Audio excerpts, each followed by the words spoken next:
been treated badly, the people of North Carolina and other states, Georgia a little bit.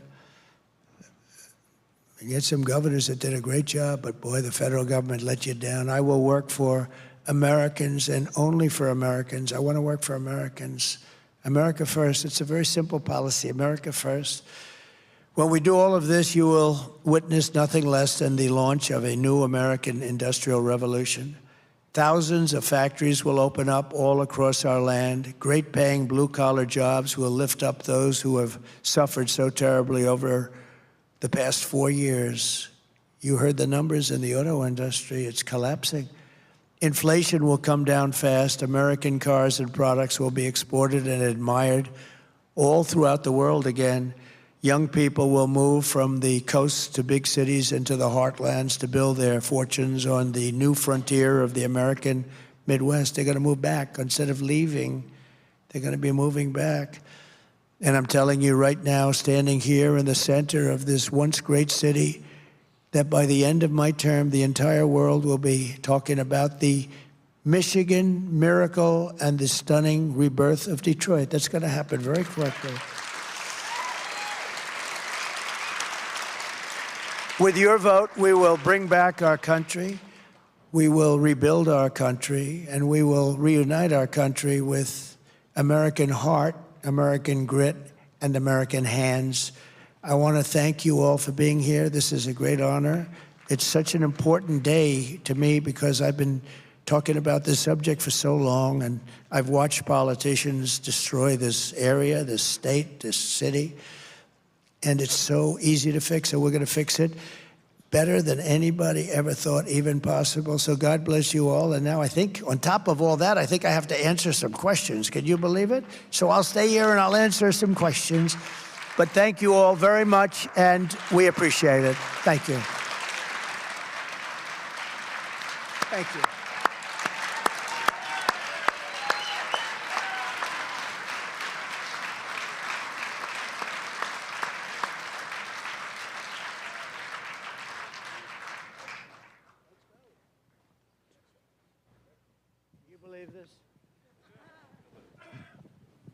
Well, that was a tremendous amount of information that you've given to us, and we'll see that the questions, you've really answered most of them already. I think so. I mean, you've really done a great job. And so what I thought I would do is to jump to a couple personal questions. The first one that I've always been intrigued with, you have an enormous amount of energy. I haven't seen anybody like you in my lifetime that keep on going and going and going, in spite of sometimes some rather negative responses and forces here in our country. How do you do it? Like a bullet to the ear. So I had parents that were great. It's you have good parents, you sort of, I believe in that theory, it helps. But I have two parents that were energetic. They lived for a long time. They were around for a long time. They were great people, but my father had tremendous energy, and my mother did too. And it's a little bit that, I think, more than anything else. And I enjoy what I do, and I love this, despite I could be right now in the most beautiful ocean on the sand, exposing my really beautiful body, so beautiful, to the sun and the surf, skin cancer, right? To the sun and the surf all over the world. And or I could be in Detroit with you, and I'd rather be in Detroit with you, okay? That's great. Thanks. We've known each other for a while, and I know your children and I have been just enormously impressed with their values, their lifestyles, and you did a great job raising them. How did you do that? Everybody here loves their kids, and you mentioned about creating an environment where we can pass our businesses down to our children, basically tax-free or something close to that. What did you do with your children to make them so responsible and so involved in everything that you do? Well, I'm fortunate in that, they're smart children. Many of you have smart, and some will have some that aren't so smart, and you have to understand that happens too, and that's all, and you're going to love them just as much. But, I have smart children, and they've been good academically, et cetera, et cetera. But very importantly, I would always tell them, no drugs, no alcohol, no cigarettes. No drugs, no alcohol, no cigarettes. And they'd go out and Ivanka would say, Dad, stop telling me that. I said, I'm going to tell it you every time I see you. I'm going to drive you wild with this. You're going to, no drugs, no alcohol. And I would say that. And I hope that, because who knows, right? But they don't have any of those problems. I mean, I've seen friends, very smart people, they have smart kids, but their kids get hooked on drugs or they get hooked on alcohol. Alcohol is, in many ways, like they tell me, I don't know. I never had a glass of alcohol. I had a great brother, who was a wonderful guy, but he had an alcohol problem. And he started to do the same. He said, don't ever drink alcohol. He was, and he smoked, and I put cigarettes in that same category, almost that same category, but they're certainly not good for you.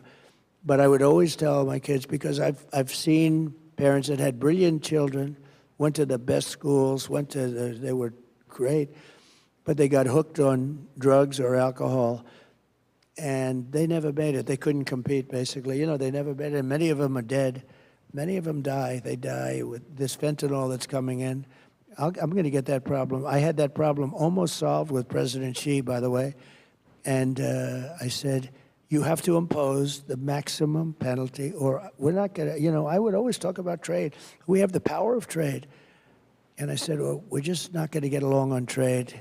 Hence, I could do things like we talked about. I don't want to go into it, but we can do things. And he and I had a handshake on, he was going to impose the maximum penalty on people that run companies that sell us through Mexico. Almost all of it comes through Mexico. And the maximum penalty is the death penalty. And he was going to impose that. And then we had the transfer power. And this guy came in and he didn't know what to do with anything. And so that went down the tubes. But one of the first things I'm going to do is talk to him about that, because they were going to give the death penalty to anybody sending fentanyl into this country. And that would have really solved a lot of the problem. And the other thing I say, and it's not nice to settle like saying it, but I've seen a lot of countries, I deal with all of them, and I know that all of them. And the only ones that don't have a drug problem are the ones that have the death penalty. We can set up all of our blue ribbon committees. Everybody calls me. You would call me. My friends call me. Could I be on that blue ribbon committee?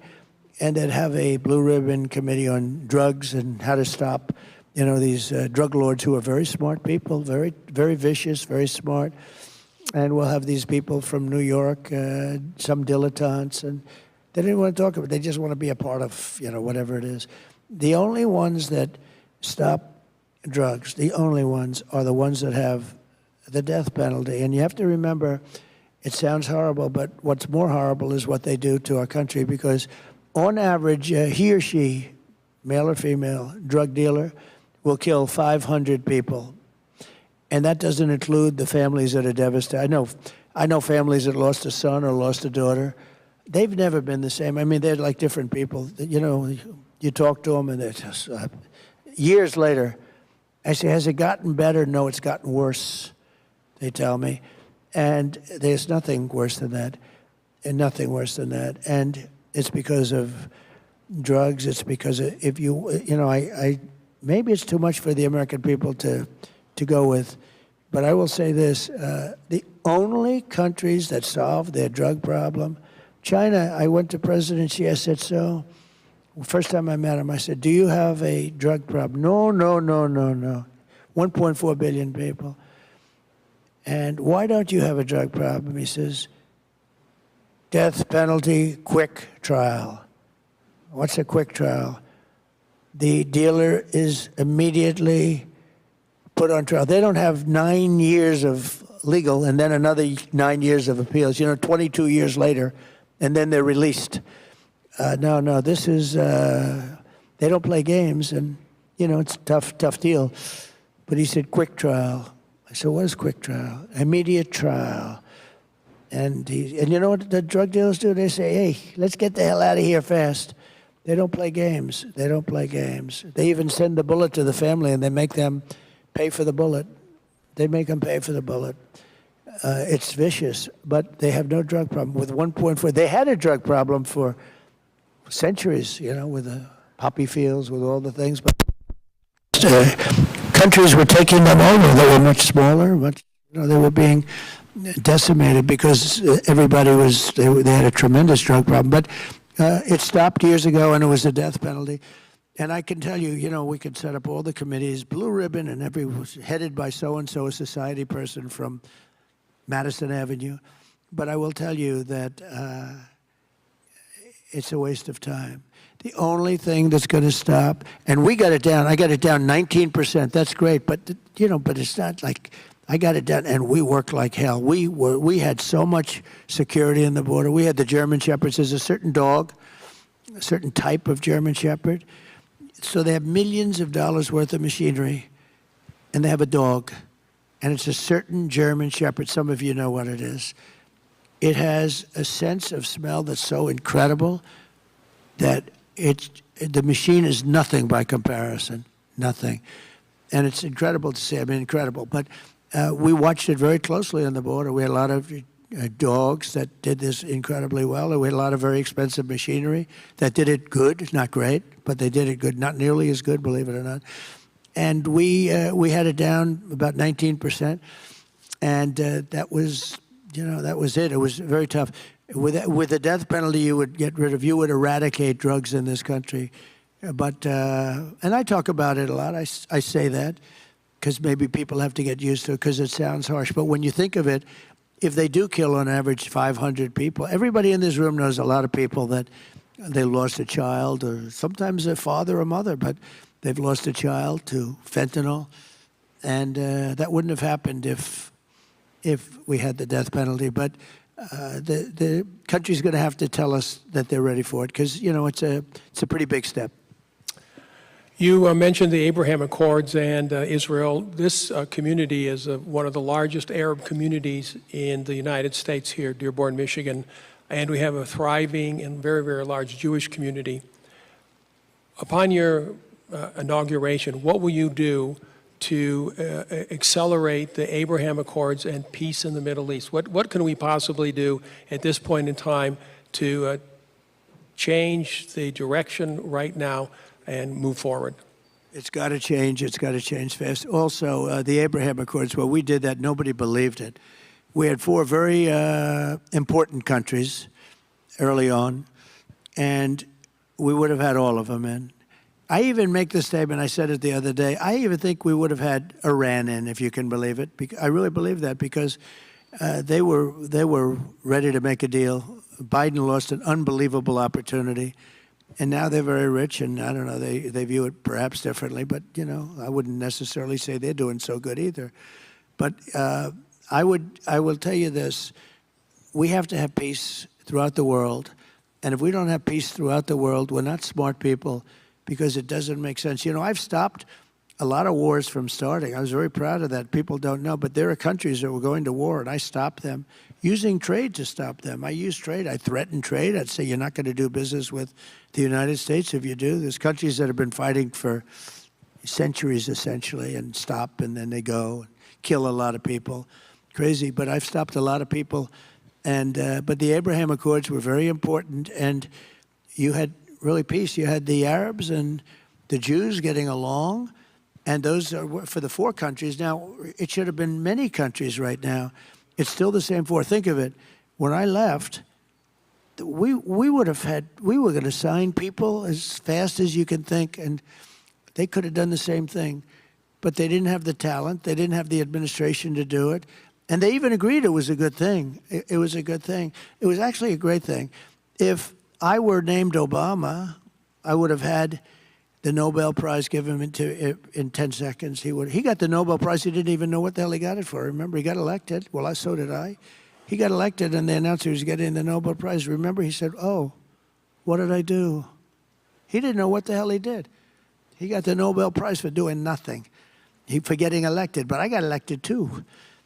And if I think of that, we did something, the Abraham Accords, unprecedented. Nobody thought it was possible. And I'm not saying want or not. I'm just saying if it was anybody else, liberal, Democrat, they would have had it before the damn thing was even signed, So there has to be fairness, and I don't care, but I'm not looking for it. I'm not politicking for it. I'm just saying that there's a lot of unfairness in this world, and I think when you do things, you should really be, you can have peace in the Middle East. You can get along. This was a start. This would have been so important if you could have had almost all of the countries, and maybe even Iran. I mean, Iran would be the outlier, but maybe even Iran at a certain point. I really believe I could have gotten them all, including Iran. And Iran, everybody would have been happy. You would have had peace in the Middle East. And you would have had the Arabs getting along with the Jews and the Jews getting along with everyone else. It would have been so beautiful. And they wasted this great opportunity. It's so sad. So we have time for one final question, and it's a DEC tradition. We have many young adults and students in the audience today, and so I want to end with this final question. What advice to your 25-year-old self would you give to the young people today, and especially the ones in this audience? Okay, so I met some people backstage who were young and some really beautiful people, great people, smart as can be from colleges and schools. And I think what I'd do is I'd listen to the speech I made and I'd say maybe, because they really would like to stay here. They grew up here. And I'd follow. And I will say this, if I implement, and I will be able to do it, I will. If we win the election, I would stay right here and I would follow the gravy train, because you're going to have such a great opportunity right in the area that you want to be. You want to be here because your grandparents are here and your parents are here and people are there. They don't want to leave. They've been forced to leave this area because of politicians that didn't know what they were doing. I would say stay tuned for a little while. Let's see what happens in the election. This area will be thriving like probably almost no area in the country. I think this area will be one of the hottest areas in the country.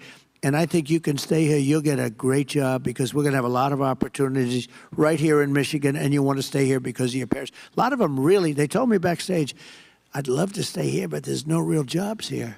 And when you look at those horrible statistics with the auto workers and with the, what's happening to the industry, you understand it.